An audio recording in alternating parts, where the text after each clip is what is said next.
पर आरबीआई बड़ा फैसला लेगा, लेकिन ऐसा कुछ नहीं हुआ। किसी तरह के रेट में कोई बदलाव नहीं हुआ।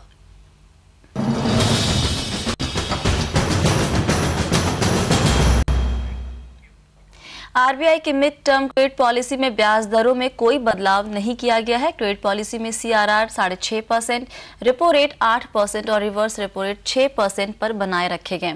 साथ ही एसएलआर के नियमों में भी बदलाव नहीं किया गया। क्रेडिट पॉलिसी का ऐलान करते हुए रिजर्व बैंक ने कहा कि अगर सिस्टम में नकदी की जरूरत पड़ी तो उसे पूरा किया जाएगा। हालांकि आरबीआई ने यह भी कहा कि महंगाई बढ़ने पर नकदी कम भी की जा सकती है। आरबीआई ने मौजूदा साल के लिए जीडीपी में ग्रोथ का अनुमान 8% से घटाकर 7.5% कर दिया है। क्रेडिट ग्रोथ 29% पर है। बैंक के मुताबिक फिक्र की बात है, क्योंकि सुब्बाराव के मुताबिक ये 20% के आसपास होना चाहिए, लेकिन बैंक को उम्मीद है कि एफडीआई और एनआरआई फ्लो बढ़ने से एफआईआई के जाने का ज्यादा असर नहीं पड़ेगा।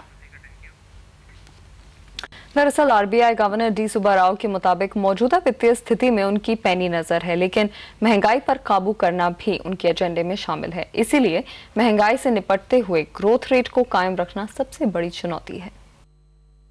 Inflation, which is still in double digits, and moderation in growth continue to be critical policy concerns.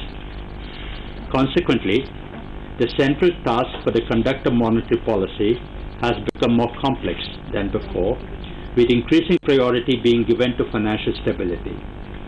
The current challenge accordingly is to strike an optimal balance between preserving financial stability, maintaining price stability, anchoring inflation expectations, and sustaining the growth momentum.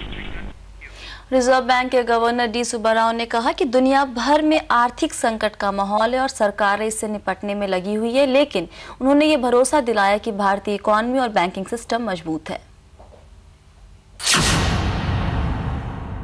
India's financial sector is stable and healthy.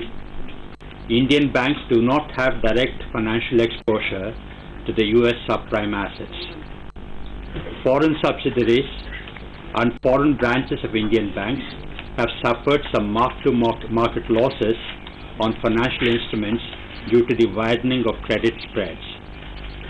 These losses are modest relative to the size of their business.